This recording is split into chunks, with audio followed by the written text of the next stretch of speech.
When your own father throws you out on your 18th birthday for defending yourself against his golden child, you think it cannot get worse. But discovering my dad had been stealing my college fund to pay for my brother's drug addiction, while telling everyone I was the family disappointment, that was just the beginning. What I found in those bank records 3 months later made me realize everything I thought I knew about my family was a carefully constructed lie designed to destroy me. Hey everyone! Before we dive into this family nightmare, drop a comment and let me know where you are watching from. I love connecting with viewers worldwide. If stories about family betrayal and ultimate justice get your blood pumping like mine, smash that like button and hit subscribe because this tale of revenge is going to blow your mind. Trust me, you will want to see how karma finally caught up with the people who tried to ruin my life. Let's get into this wild ride together. My name is Seraphina, and until 3 months ago, I believed I was the problem child in my perfect American family. Growing up in suburban Connecticut, I was constantly compared to my younger brother Damien, who could do no wrong in my parents' eyes. While I worked 2 part-time jobs throughout high school to save for college, Damien got everything handed to him. New cars, expensive clothes, and endless excuses for his increasingly erratic behavior. The night everything fell apart started like any other family dinner. Mom had made my favorite lasagna for my 18th birthday, but the celebration felt forced. Dad barely looked at me scrolling through his phone while Damien complained about needing more money for his art supplies. I knew those art supplies were actually drugs. I had found the paraphernalia in his room weeks earlier, but every time I tried to bring it up, I was accused of being jealous and vindictive. That evening, Damien stumbled in 2 hours late, clearly high, and started demanding money from Dad right there at the dinner table. His pupils were dilated, his speech was slurred, and he reeked of marijuana and something chemical I could not identify. When I quietly asked if he was okay, he exploded. "Mind your own business, Sarah. Just because you are a boring loser does not mean everyone else has to be," he screamed, throwing his plate across the room. The ceramic shattered against the wall, leaving a dent in the drywall. I had reached my breaking point. "Damien, you are clearly using drugs, and everyone is just pretending it is not happening. This is insane." The words hung in the air like a bomb.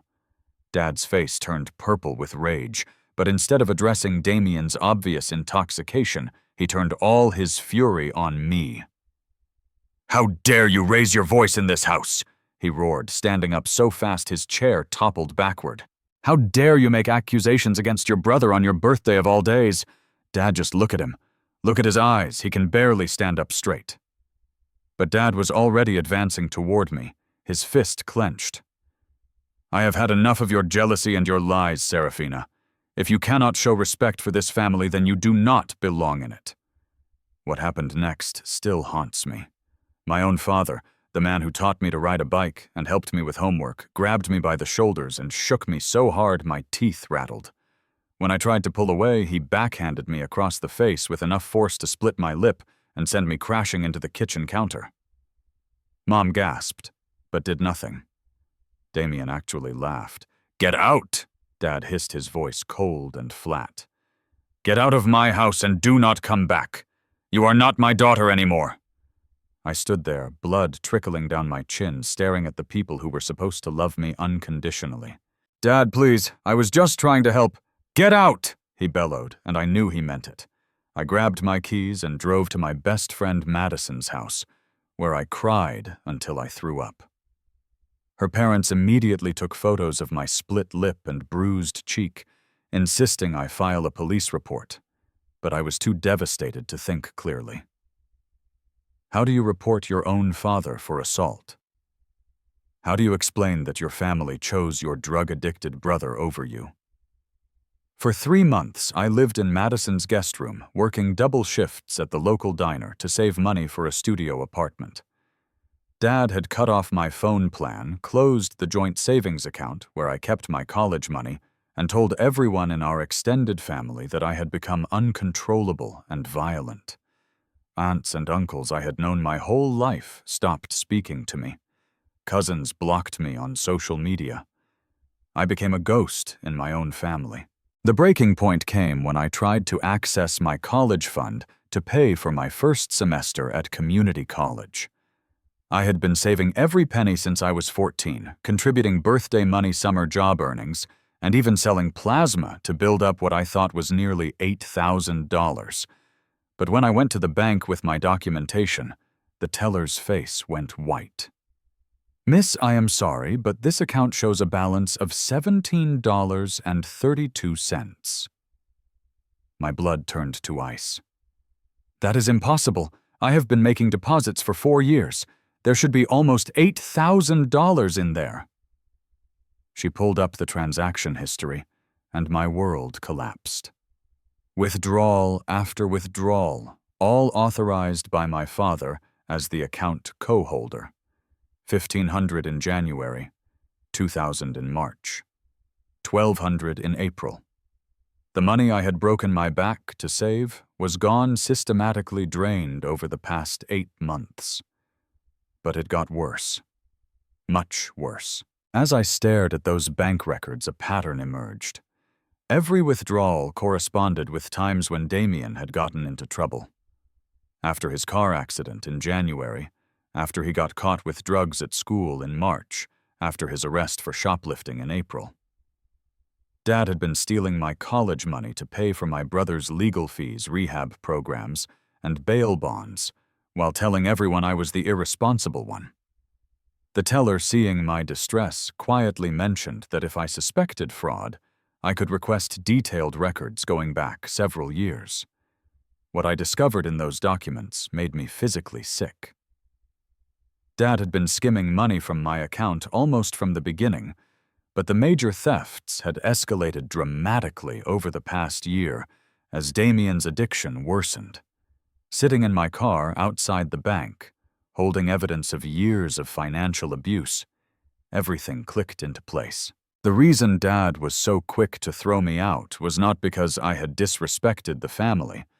It was because I was getting too close to the truth about Damien's addiction and Dad's embezzlement. They needed me gone before I could expose their lies. That night, I made copies of everything and started planning. If my father wanted to play dirty, I would show him what dirty really looked like. But first, I needed to understand the full scope of what they had done to me, and more importantly, I needed allies. Because taking down a man who had spent 18 years convincing everyone that I was the problem was going to require more than just bank records. It was time to find out exactly how deep this betrayal went and make them all pay for every lie they had told about me. The next morning, I called in sick to work and spent the entire day at the public library using their computers to dig deeper into my family's financial history. What I discovered made my stomach turn, but it also lit a fire in my chest that felt like pure determination. Through public records searches and credit reports I could access with my Social Security number, I found that Dad had not only stolen my money, he had taken out credit cards in my name when I turned 16. 3 different cards, all maxed out, all used for cash advances that went straight to covering Damien's expenses. My credit score was completely destroyed before I even knew what credit was. But the most damaging discovery came when I cross-referenced the dates of major withdrawals with local court records. Every time Dad had pulled money from my account, it corresponded with legal troubles for Damien that I had never even known about. A DUI charge that was dropped, multiple possession charges that were pleaded down, property damage claims that were settled out of court. My college fund had not just been stolen, it had been used to systematically cover up my brother's criminal behavior while Dad convinced everyone, including me, that I was the troublemaker. I sat back in that hard library chair, surrounded by printouts, and felt something shift inside me. The hurt and confusion I had carried for months, transformed into crystal clear anger. They had not just thrown me out, they had been sabotaging my future for years while positioning me as the family scapegoat. That evening, I drove to Madison's house with my evidence folders and laid everything out on her kitchen table.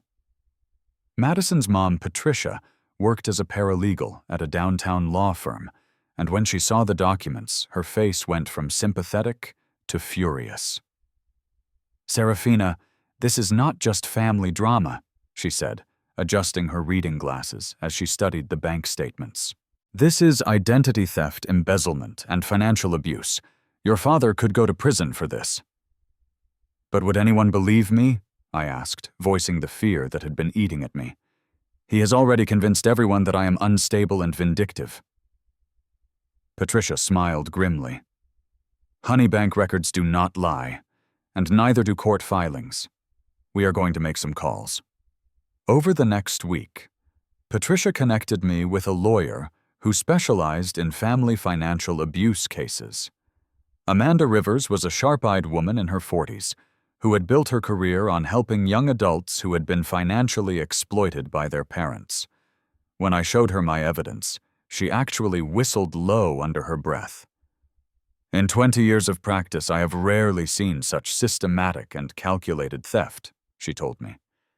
"Your father did not just steal your money. He created an elaborate system to make you look like the problem while covering his tracks. This shows premeditation and sophisticated financial manipulation." Amanda explained that we had multiple legal avenues: criminal charges for identity theft and embezzlement, civil suits for the stolen money, plus damages. And since I was still technically a minor when some of the worst thefts occurred, there were additional protections that would make Dad's actions even more serious in the eyes of the court. But she also warned me about the reality of taking on family in court. "This will get ugly, Seraphina. They will try to destroy your credibility. They will claim you are lying for money. Are you prepared for that fight?" I thought about the split lip, the empty bank account, the destroyed credit, and the family members who had turned their backs on me based on Dad's lies. I am more than ready. While Amanda began building our legal case, I started my own investigation into exactly how deep the deception went. I reached out to my cousin Emma, who had always been the family gossip, pretending I just wanted to reconnect. Through careful questioning, I learned that Dad had been telling elaborate stories about my behavior for years, claiming I stole money from Mom's purse, saying I had threatened Damien with violence, even suggesting I had drug problems of my own. The manipulation was breathtaking in its scope. Dad had not just covered up Damien's addiction. He had systematically transferred all of Damien's negative behaviors onto me in the family narrative. Every time Damien got in trouble, Dad would craft a story about how I had done something similar, but worse. Every time money went missing to pay for Damien's problems, Dad would claim I had been irresponsible with money. But my most valuable discovery came from an unexpected source. I was working my shift at the diner when my old high school guidance counselor, Mrs. Martinez, came in for coffee. She had always been kind to me, and when she saw me, her face immediately filled with concern. "Seraphina, I heard about the troubles at home. How are you holding up?" I was cautious at first, but something in her genuine worry made me open up a little. "It has been really hard, Mrs. Martinez. I feel like no one believes my side of the story." She leaned across the counter conspiratorially. "Can I tell you something? I never bought your father's story about you being troubled. In 4 years, you never caused a single problem at school. But your brother—" She shook her head. "I probably called your house about Damien twice a month. Drug suspicions, violent outbursts, academic dishonesty. And every time your father would deflect and say, you were the one causing stress at home." My heart started racing. "Would you be willing to put that in writing?" "Absolutely. And I can connect you with other teachers and staff who witnessed the same pattern. We all wondered why your father was so determined to paint you as the problem when all evidence pointed to Damien." That conversation was the turning point. I realized I was not alone, and I was not crazy. There were people who had seen through Dad's lies all along, but had stayed quiet out of respect for family privacy. Now that I was asking for help, they were ready to speak up. Over the following weeks, I collected written statements from 5 different school employees who could document Dad's pattern of deflecting Damien's problems onto me. I got testimony from Madison's family about the night Dad hit me. I even tracked down the police officer who had responded to one of Damien's arrests, who remembered Dad insisting that I was the real problem child who had corrupted his son. Amanda was impressed. "Seraphina, you have built one of the most comprehensive cases I have ever seen. Your father thought he could rewrite history, but you have documented the truth." And as we prepared to file charges, I felt something I had not experienced in months: hope. Not just hope for justice, but hope that maybe finally people would see the truth about what my family had done to me. The scared, confused girl who had been thrown out on her birthday was gone. In her place was someone who understood exactly how much power the truth could hold. The war was about to begin, and I was ready to fight. 2 weeks before we were scheduled to file charges, something unexpected happened that changed everything. I was restocking the coffee station at the diner when a familiar voice behind me made my blood run cold. "Well, well, look who is playing the victim again." I turned to see my brother Damien, but he looked nothing like the golden child from my memories. His face was gaunt. His clothes hung loose on his skeletal frame, and his eyes had that desperate, hollow look of someone deep in addiction. Behind him stood Dad, whose face was a mask of cold fury. "We need to talk," Dad said, his voice carrying that same threatening tone from the night he threw me out. My manager Carlos immediately stepped between us. "This is a workplace. If you are not ordering food, you need to leave." "It is okay, Carlos," I said, surprised by how steady my voice sounded. "I can handle this." But I was not okay. Seeing them together, united against me once again, brought back every feeling of helplessness I had fought so hard to overcome. My hands were shaking as I untied my apron. We sat in a corner booth, and for a moment the 3 of us just stared at each other across the scratched Formica table. Finally, Dad broke the silence. "I know what you are planning, Seraphina, and I am here to give you one chance to stop this nonsense before you destroy your own family." "My family destroyed itself," I replied, grateful that my voice did not crack. "You stole my money, ruined my credit, and convinced everyone I was the problem while covering up his addiction." I nodded toward Damien, who was fidgeting and avoiding eye contact. "Your brother is sick," Dad said, his voice taking on a pleading tone I had never heard before. "He needs help, not prison. If you go through with this vindictive little lawsuit, you will destroy any chance he has of getting clean." It was masterful manipulation, and 3 months ago it would have worked. The old Seraphina would have felt guilty, would have worried about being the bad guy, would have put Damien's needs before her own once again. But I was not that girl anymore.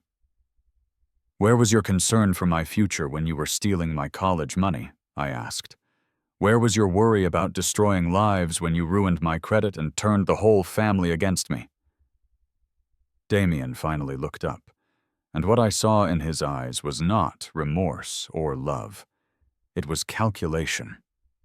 "Come on, Sarah. We are family. Family takes care of each other. You know I will pay you back when I get clean." "With what money, Damien? You have never held a job longer than 2 weeks." That was when his mask slipped. The pleading expression vanished, replaced by the entitled sneer I knew so well. "You know what, fine. Keep being a bitter little bitch. See how far it gets you. No one is going to believe your sob story anyway." "Actually," said a voice from behind me, "I think they will." I turned to see Amanda Rivers sliding into the booth beside me. I had texted her, when I saw Dad and Damien come in, and she had dropped everything to get here. Behind her stood Patricia Madison's mom, and to my complete shock, Mrs. Martinez from my high school. Dad's face went white. "Who are these people?" "My lawyer," I said, gesturing to Amanda. "A witness to your assault," I indicated Patricia. "And someone who has been documenting Damien's problems and your lies for 4 years." Mrs. Martinez gave a small wave. Amanda placed a folder on the table between us. "Mr. Hayes, I am Amanda Rivers, and I represent your daughter in multiple criminal and civil matters. I think you should know that we have documented evidence of identity theft, embezzlement, and financial abuse spanning several years." "This is ridiculous," Dad blustered, but I could see sweat beading on his forehead. "She is just angry about some family discipline." "Family discipline does not typically involve stealing $8,000 and destroying someone's credit," Amanda replied smoothly. "Nor does it involve hitting your child hard enough to split her lip and leave bruises." Mrs. Martinez leaned forward. "Mr. Hayes, I have been an educator for 23 years. I have never seen a parent work so systematically to destroy one child's reputation while protecting another's criminal behavior. The teachers at the school have been talking about this for years." The color drained from Dad's face completely. "You people have no right to interfere in private family matters." "Actually," Amanda said, opening her folder, "when those family matters involve felony charges, they become public concern. We have bank records, court documents, credit reports, and witness statements from over a dozen people. Your daughter has built an airtight case." For the first time since I had known him, my father looked genuinely afraid. Damien was starting to shake. Whether from withdrawal or panic, I could not tell. "What do you want?" Dad asked quietly. Amanda smiled. "Full restitution of the stolen money plus interest and damages, a written confession acknowledging the abuse and financial theft, and your cooperation in getting Seraphina's credit restored. And if I refuse, then we file criminal charges tomorrow morning, and this becomes a matter for the district attorney. Identity theft of a minor carries a 5 to 10 year sentence, Mr. Hayes. Embezzlement adds another 3 to 7 years. At your age, that might be the rest of your life." The booth fell silent, except for Damien's increasingly labored breathing. He was sweating now, clearly in withdrawal, and kept glancing toward the door like he wanted to run. Finally, Dad spoke. "I need time to think about this." "You have 24 hours, Amanda said, sliding a business card across the table. "After that, we proceed with criminal charges." As they stood to leave, Damien suddenly grabbed my wrist across the table. "Sarah, please. You do not understand how bad things are. I owe some really dangerous people money. If Dad goes to prison, they will come after Mom. After you. After everyone." For just a moment, I felt that old familiar guilt trying to creep in. But then I looked at his hands, needle tracks between his fingers, fresh bruises on his knuckles, and I realized he was not asking for help. He was trying to manipulate me one last time. "You should have thought about that before you let Dad steal my future to pay for your drugs," I said, pulling my hand away. As they walked out, I heard Dad hissing at Damien about keeping his mouth shut, but I also caught something else. Fear. Real, genuine terror about what was coming next. After they left, Amanda turned to me with a look of grudging respect. "That took real courage, Seraphina. A lot of people would have backed down when family pressure got applied." "They stopped being my family the night Dad threw me out," I replied. "Now they are just people who owe me money and apologies." Mrs. Martinez patted my shoulder. "Your real family is right here. The people who believed in you when it mattered." That evening, Madison's parents opened a bottle of wine to celebrate what Patricia called the beginning of justice. As we sat around their kitchen table, planning for every possible response Dad might have, I realized something profound had happened. The scared, isolated girl who had been thrown out months ago had built herself a chosen family of people who saw her worth and were willing to fight for her. I thought about Damien's threat about dangerous people and Dad's obvious fear, and I wondered what other secrets would come tumbling out once we started pulling at the threads of their lies. But whatever came next, I knew I was not facing it alone anymore. Tomorrow, we would find out whether Dad was smart enough to take the deal or stupid enough to force us to destroy him in court. Either way, I was ready. The truth was on my side, and I had learned that was the most powerful weapon of all. The real war was just beginning. 24 hours came and went with no word from Dad. Amanda tried calling his number twice, but both times it went straight to voicemail. By Tuesday morning, it was clear he had chosen to fight rather than cooperate. We filed criminal charges that afternoon, and by Thursday, the police had issued warrants for both Dad and Damien. What I did not expect was the avalanche of information that came pouring out once the investigation officially began. Detective Maria Santos, the financial crimes specialist assigned to my case, called me on Friday morning with news that made my head spin. "Seraphina, we need to meet today. What your father did to you is just the tip of the iceberg. We have discovered a much larger criminal operation." At the police station, Detective Santos spread out files across the conference table that painted a picture of systematic fraud spanning nearly a decade. Dad had not just been stealing from me. He had been running an elaborate scheme involving fake businesses, embezzled funds from his workplace, and fraudulent insurance claims. "Your father works as an accounting supervisor for Morrison Construction, right?" Detective Santos asked. "Well, we found evidence that he has been skimming money from company accounts for years using the same techniques he used on your college fund, small amounts over time that were easy to hide in the books." The detective explained that Dad had created multiple fake vendor accounts approving payments to shell companies that existed only on paper. The money would flow into accounts he controlled, then get funneled to cover Damien's legal fees, rehab costs, and apparently gambling debts that neither Damien nor I had known about. "But here is where it gets really interesting." Detective Santos continued opening another folder. 6 months ago, your brother Damien started working with federal investigators as an informant in a drug trafficking case. He was supposed to help them build a case against his suppliers in exchange for reduced charges on his pending felony possession case. My blood turned cold. Supposed to. He has been feeding information to both sides, taking money from the feds to inform on the dealers, then warning the dealers about upcoming raids in exchange for drugs and protection money. He is what we call a double agent, and both sides are starting to figure it out. The room felt like it was spinning. That is why he mentioned dangerous people. He is not just a drug user, he is caught in the middle of a federal investigation. Exactly. And your father has been using stolen money to pay off threats from both sides when Damien gets in over his head.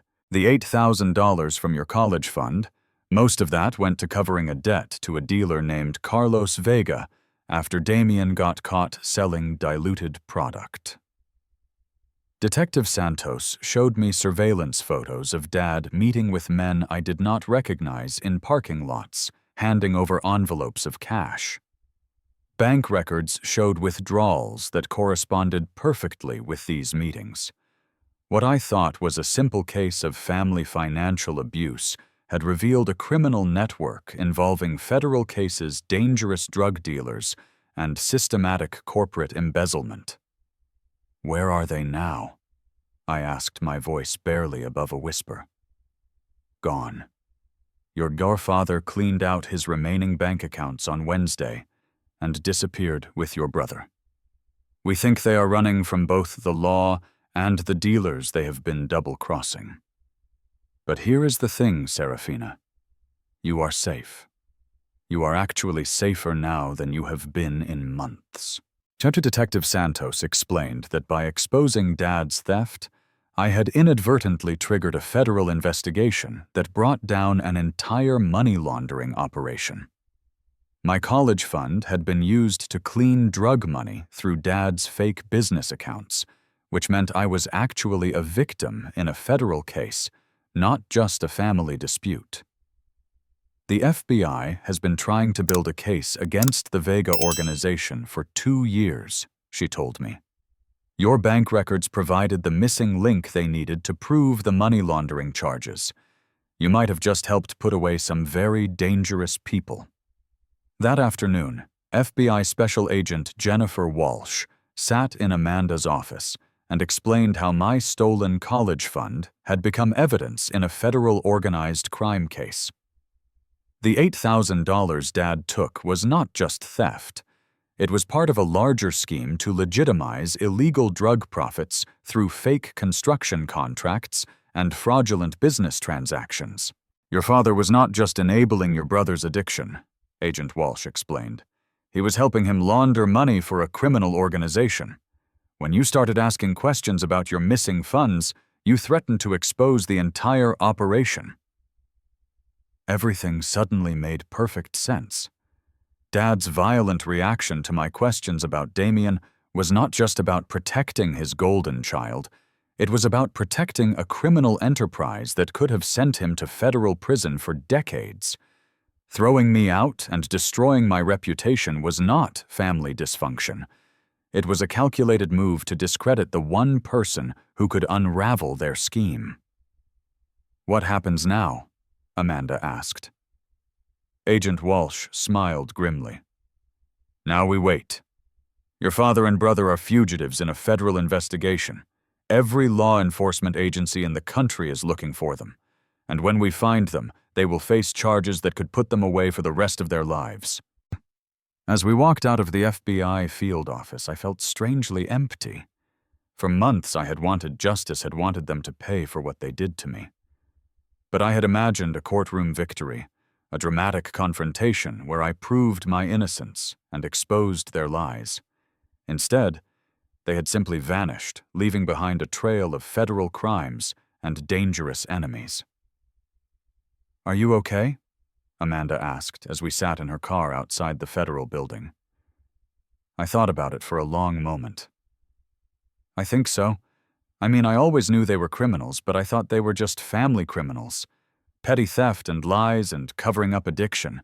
I never imagined federal charges and drug cartels. Sometimes the truth is bigger than we expect, Amanda replied. But you did something incredible, Seraphina.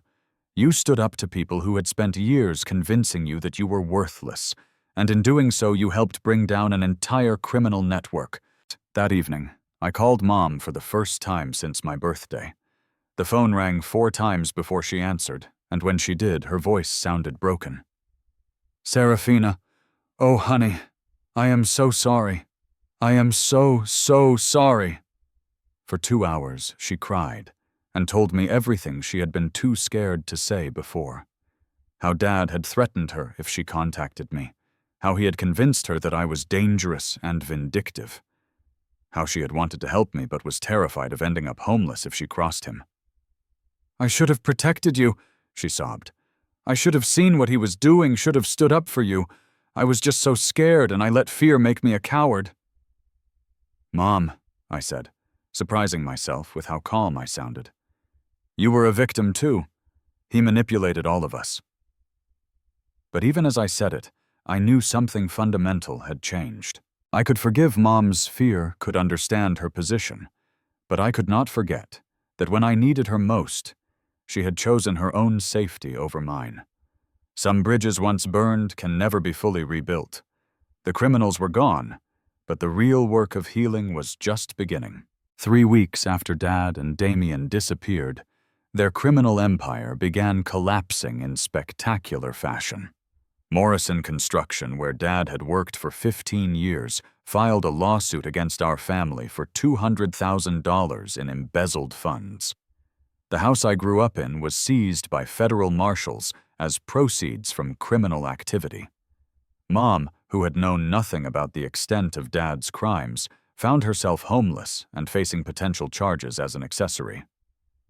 I was working the breakfast shift at the diner when Detective Santos called with an update that made my coffee cup slip from my hands. "We found them," she said without preamble. "Both your father and brother were arrested this morning at a motel outside Las Vegas. But Seraphina, you need to know, Damien is in critical condition." My stomach dropped. Despite everything he had done, he was still my little brother. "What happened?" "Overdose. Fentanyl-laced heroin. The paramedics got him breathing again, but it was close. Your father was found with over $30,000 in cash and a loaded gun. He has been charged with money laundering, embezzlement, identity theft, and federal racketeering charges." As the details emerged over the following days, the full scope of their final weeks as fugitives became clear. Dad had liquidated everything. Retirement accounts, life insurance policies, even Mom's jewelry, to gather enough money to disappear permanently. But instead of fleeing the country like they had planned, they had gotten trapped in Las Vegas when Damien's addiction spiraled completely out of control. Hotel security footage showed Dad desperately trying to keep Damien functional enough to travel, but my brother had been using their escape money to buy increasingly dangerous drugs from dealers who recognized them from FBI wanted posters. By the time police tracked them down, Dad was essentially holding vigil over Damien's unconscious body, too terrified to take him to a hospital because it would mean arrest, but too afraid to leave him alone because he might die. The arrest videos were played on local news, and I watched my father, the man who had once seemed so powerful and intimidating, sobbing as police led him away in handcuffs.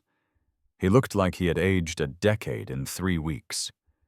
His expensive clothes were wrinkled and stained. His face was gaunt from stress, and his hands shook as they put on the handcuffs. Amanda called me after the arraignment with news that felt surreal. "Your father is asking to make a deal. He wants to plead guilty to all charges in exchange for testifying against the Vega drug organization and ensuring Damien gets treatment instead of prison time." "What does that mean for me?" I asked.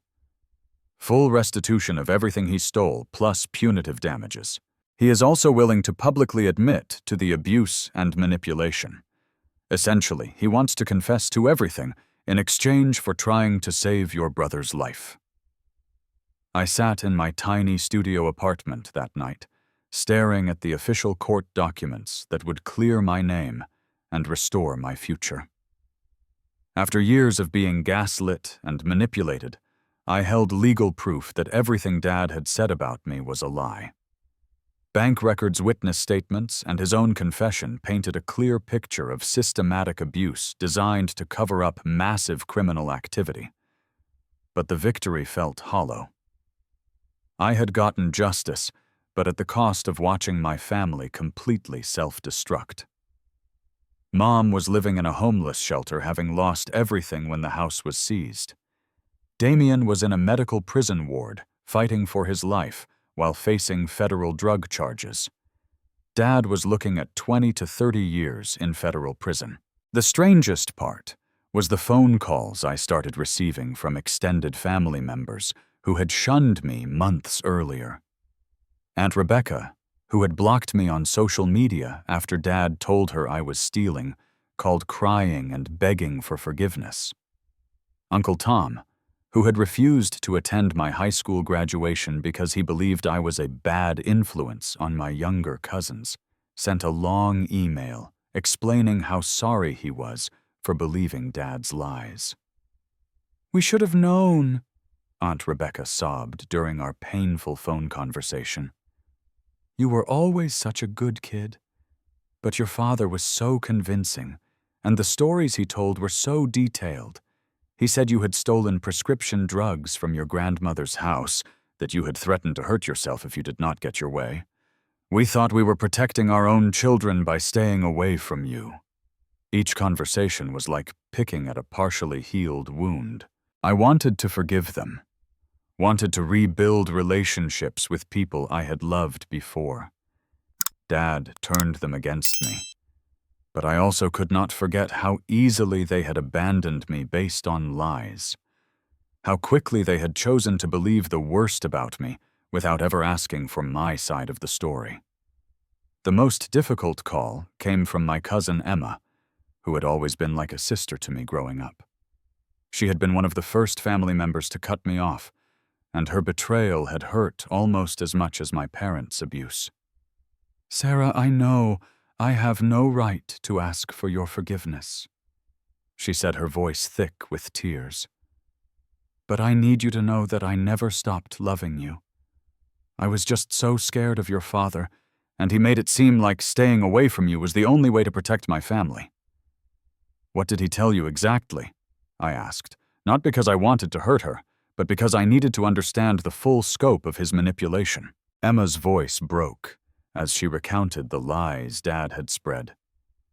Stories about me stealing money to buy drugs, claims that I had violent outbursts and had threatened younger family members, even a fabricated story about me being arrested for shoplifting. Ironically, the exact crime Damien had actually committed. "He showed us police reports," Emma whispered. "Fake ones we know now, but they looked so real. He had court documents, booking photos, everything. We thought we were protecting our children from someone dangerous." The sophistication of Dad's deception was breathtaking. He had not just told lies. He had created an elaborate false narrative complete with forged documentation. For years, he had been systematically destroying my reputation while building sympathy for himself as the father of a troubled daughter. But now the truth was coming out, and the family members who had shunned me were facing the reality of how completely they had been manipulated. Some, like Emma and Aunt Rebecca, were genuinely remorseful and wanted to rebuild relationships. Others seemed more concerned about how their own reputations would be affected by having believed and spread Dad's lies. As I prepared for Dad's sentencing hearing, I realized that getting justice was only the beginning. The real challenge would be figuring out how to move forward with a family that had been built on lies and deciding which relationships were worth salvaging from the wreckage Dad had created. The truth had set me free, but freedom came with the responsibility of rebuilding everything from scratch. 6 months after Dad's sentencing, 25 years in federal prison with no possibility of parole for 15 years, I stood in the courthouse lobby holding a check for $47,000 in restitution and damages. Amanda stood beside me, beaming like a proud parent, while Patricia and Madison flanked my other side. The case was officially closed, my credit had been fully restored, and I was about to start my freshman year at Connecticut State University on a full academic scholarship. But the real victory was not the money or the vindication. It was the family I had chosen to build from the ashes of the one that had tried to destroy me. Damien had survived his overdose and was serving 5 years in federal prison while participating in an intensive drug treatment program. He had written me 3 letters from prison, rambling, barely coherent attempts at apology that showed he still did not fully understand the scope of what he and Dad had done to me. I had not written back. Some relationships are too broken to repair, and I had finally learned that blood does not create an obligation to accept abuse. Mom was a more complicated situation. After losing the house and spending 2 months in a homeless shelter, she had moved in with her sister in Arizona and started therapy to process years of what she now recognized as psychological manipulation and abuse. She called me every Sunday, never demanding forgiveness, just consistently showing up and proving that she was different from the woman who had stood by while Dad hit me. "I know I failed you," she had said during one of our recent conversations. "I let fear make me complicit in abuse, and I understand that you can never fully trust me. But I want you to know that I am working every day to become the mother I should have been all along. I appreciated her honesty. Slowly, carefully rebuilding a relationship based on reality instead of manipulation. But I had learned the difference between forgiveness and reconciliation. I could forgive Mom's failures while still maintaining boundaries to protect myself. The extended family had split into 3 camps: those who genuinely sought to make amends for their role in my isolation, those who acted like nothing had ever happened and expected immediate reconciliation, and those who still seemed to blame me for tearing the family apart by pursuing justice. I had learned to navigate these relationships with clear boundaries and realistic expectations.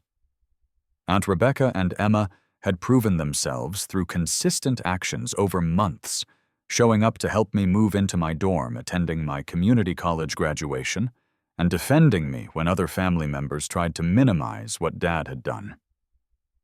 Uncle Tom, on the other hand, had sent exactly 1 awkward email, and then seemed to expect that would erase years of rejection. But my real family, the people who had stood by me when it mattered, had only grown stronger through the ordeal. Madison was my roommate at university, and we had become sisters in every way that mattered. Patricia had become like a second mother, offering guidance and support, without trying to replace the relationship I was rebuilding with Mom. Mrs. Martinez had become a mentor, helping me navigate academic opportunities and scholarship applications. Amanda had become more than just my lawyer. She was now a friend and role model who had shown me what it looked like to fight for justice with intelligence and integrity. She had even offered me an internship at her firm, saying I had natural instincts for advocacy and investigation. The most unexpected addition to my chosen family came through the trial itself. Detective Santos had stayed in touch throughout the proceedings, and when she learned I was interested in criminal justice, she had connected me with other women in law enforcement who had overcome similar family trauma. I now had a network of mentors who understood both the personal and professional sides of seeking justice. As I started university majoring in criminal justice with a minor in financial forensics, I realized that Dad's abuse had inadvertently given me a calling. I wanted to help other young people who were being financially exploited by family members, and I had first-hand knowledge of how these crimes operated and how to build cases against perpetrators. My professors were amazed by my practical understanding of financial fraud and family manipulation tactics. When I wrote papers on the psychology of family scapegoating or the legal frameworks for prosecuting identity theft, I drew from experiences that made my academic work both deeply personal and remarkably insightful. The media attention from Dad's case had also opened unexpected opportunities. Local newspapers had covered the story as an example of financial abuse against children, and several advocacy organizations had reached out asking me to speak about my experiences. I was terrified of public speaking at first, but I discovered that telling my story helped other people recognize similar patterns in their own families.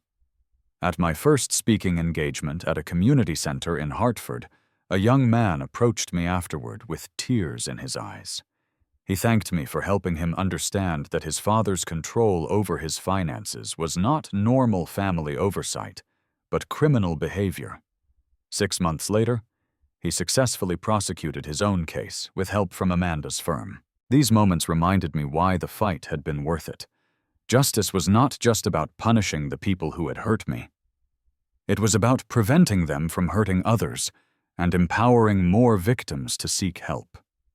Standing in that courthouse lobby, surrounded by people who had chosen to love and support me, I thought about the scared 18-year-old girl who had been thrown out of her house for defending herself. She could never have imagined that the worst night of her life would ultimately lead to a future filled with purpose, genuine relationships, and the kind of family bonds that could not be destroyed by manipulation or lies. The journey had been brutal, but it had taught me that family is not about blood or obligation. It is about the people who show up when your world falls apart and help you build something better from the pieces. Now, looking ahead to a future built on truth instead of lies, I knew exactly who my real family was. And for the first time in my life, I felt truly, genuinely loved for exactly who I was. Have you ever experienced family betrayal that forced you to question everything you believed about the people closest to you? The pain of discovering that those meant to protect you were actually sabotaging your future. Cuts deeper than any outside enemy could manage. My journey from scapegoat to survivor taught me that sometimes the family that raises you is not your real family. Your real family is the people who stand by you when the truth comes to light. If my story resonates with you, please share it with someone who might need to hear that justice is possible, even when it feels impossible. Hit that like button if you believe karma eventually catches up with those who abuse their power, and subscribe for more stories about finding strength in the darkest moments. Drop a comment below and tell me about a time when standing up for yourself changed everything. I read every single one, and your stories inspire me to keep sharing mine. Thank you for taking this journey with me, and remember, your worth is not determined by people who are too broken to see your value. Sometimes the greatest revenge is simply living well and proving them wrong every single day. Stay strong, stay true to yourself, and never let anyone convince you that you deserve less than the truth.